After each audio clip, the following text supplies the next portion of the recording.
Hi guys! Welcome back po muli sa ating YouTube channel. Kung ikaw ay bago pa lamang po sa aking YouTube channel, please like, share, and subscribe at huwag na huwag mo pong kakalimutang i-hit ang ating notification bell para lagi ka pong updated sa aking mga ilalabas na video.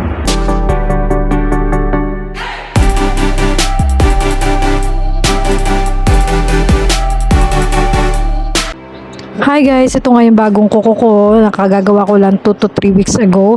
Kung napapansin nyo nga ay napakanipis, napakalinis at intact na intact pa nga. Ito nga yung bagong ituturo ko sa inyo for today's video kung paano ko ginawa nga yung kuko ko na yan. Sundin nyo na nga lang yung step by step at yung mga technique na ginawa ko. Ito nga yung unang ginawa ko. Guys, hindi ko na nilinis yung kuko ko ha.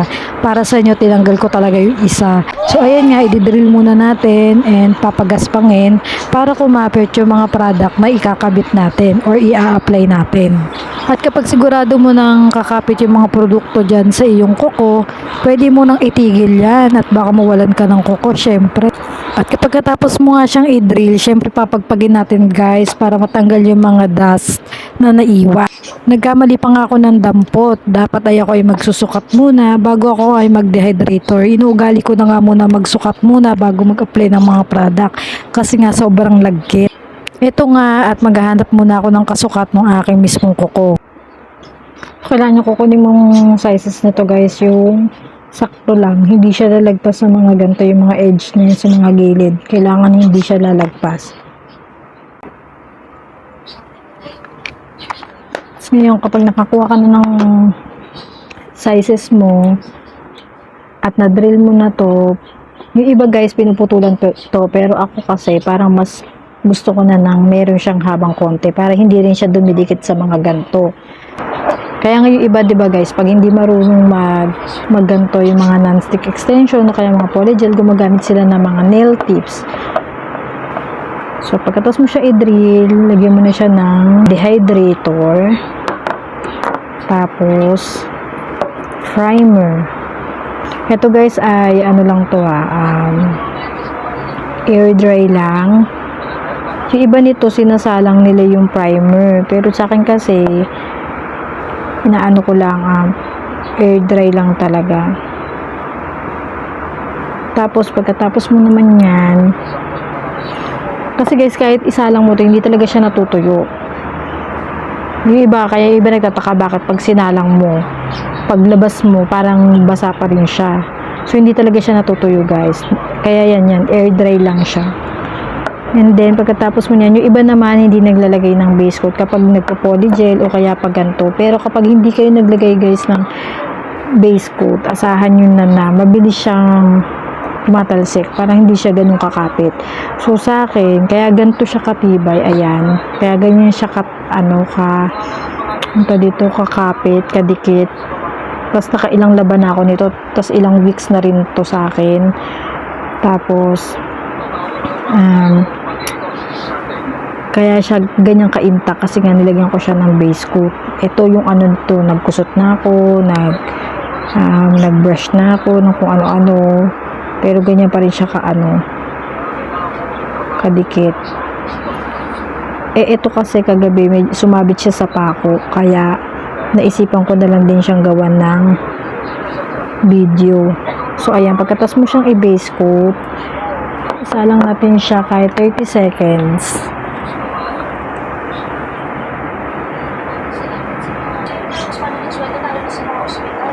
Tapos, kaya ganito naman siya kanipis at ganito siya kalinis magkakagawa ko kasi dati ang feeling ko pagka makapal, pag mas makapal mas matibay siya. Kaya lang kasi ang napapansin ko lagi kapag sobrang kapal nung non-stick na nilagay ko, lumalag pa siya, yung parang natatapon na siya sa mga gilid-gilid.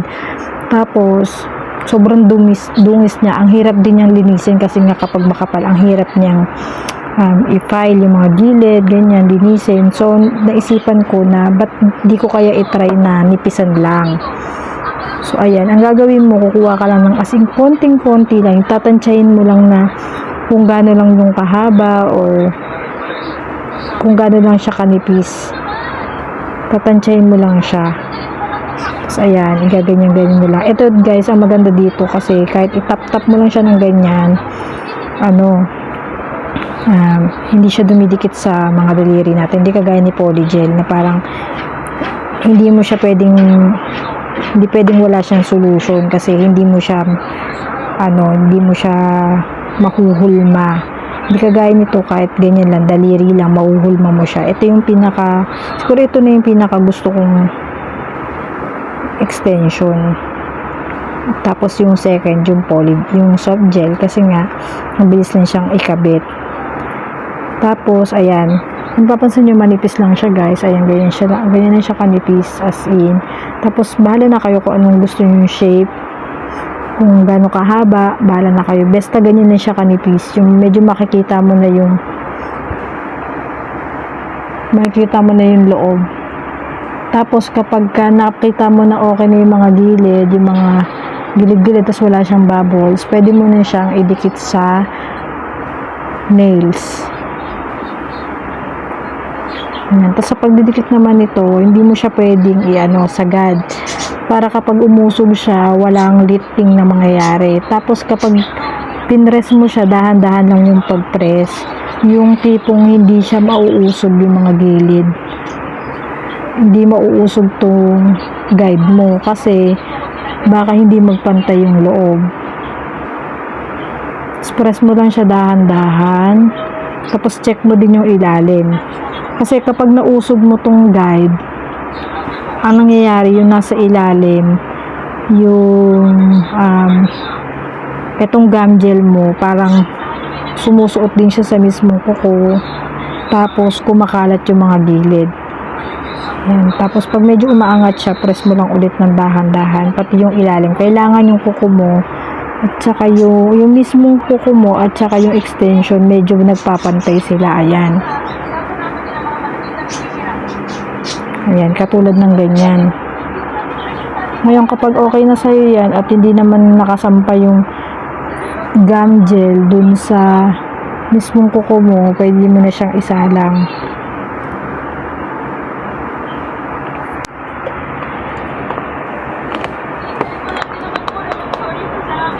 Salang mo lang siya ulit ng mga 60 seconds para tuyong-tuyo siya.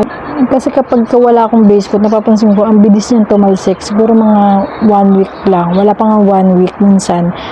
Pag naglaba ako, tumatalsik agad siya. Mabilis siyang nag-chip, mabilis siyang natatanggal. Tapos sinubukan ko maglagay ng base coat. Ito, kung di ako nagkakamali, mga 3 weeks, 2 weeks o 3 weeks na to, itong nails ko ngayon.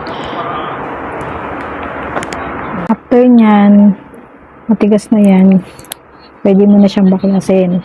Tapos tignan nyo na yung niya, diba? Sobrang linis niya.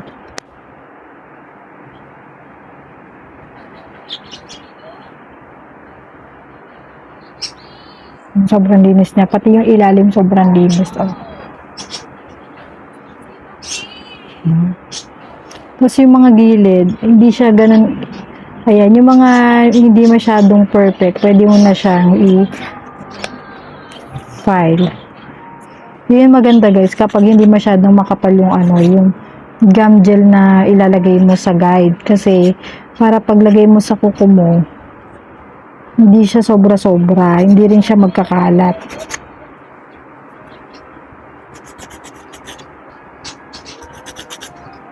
Saka mas mabilis linisin kasi nung pag gumagawa ko ng ganito sa sarili ko, tas sobra-sobra yung gum gel na nailagay ko. So, napakahirap linisin, pati itong mga ganito gilid-gilid. Yun yung mga hirap na hirap akong linisin, panipisin, kasi nga minsan umaawas na yung mga gum gel.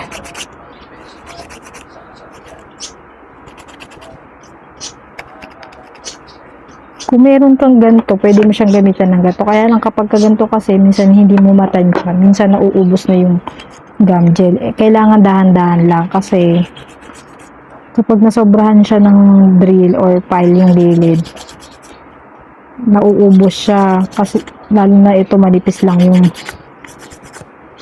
gum gel na nilagay natin. Kailangan tatansyahin mo pa rin yung pag-file ng mga gilid.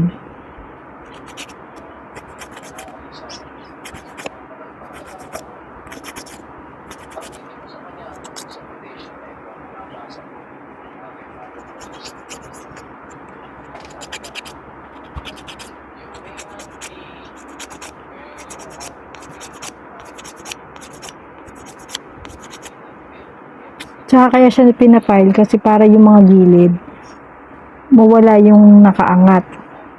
Na kapag umusog siya, hindi na hindi siya maiwasan yung mga lifting.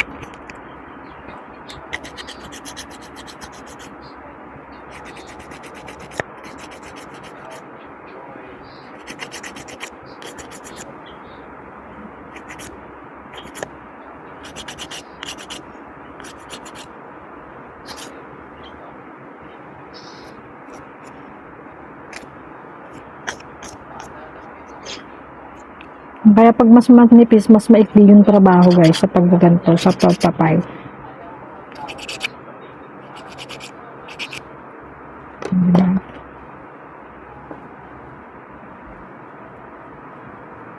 Pagkatapos mo naman yan, pwede mo na siyang lagyan ng color na gusto mo.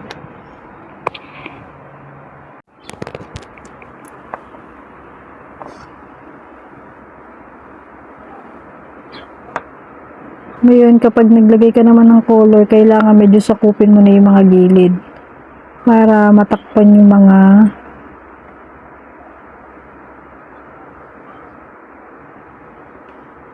gilid, lalo na yung dito sa mga gilid-gilid na yan.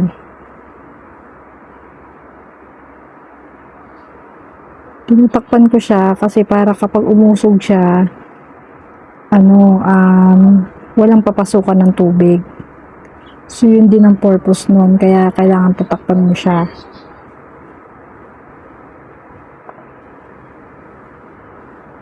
Pero yung pag nilagyan mo siya ng gel polish, hindi kailangan nakasampa sa sa balat.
So yun nga guys, dito lang nagtatapos yung ating video. Sana ay kapulot ka ulit ng bagong aral mula sa akin. Kung ikaw ay bago pa lamang po sa akin YouTube channel at nagustuhan mo itong video to, pakiclick naman yung like. At syempre wag mong kakalimutan mag-subscribe at i-hit ang ating notification bell para lagi ka pong updated sa aking mga ilalabas na video. So yun lang naman guys, thank you for watching. Bye!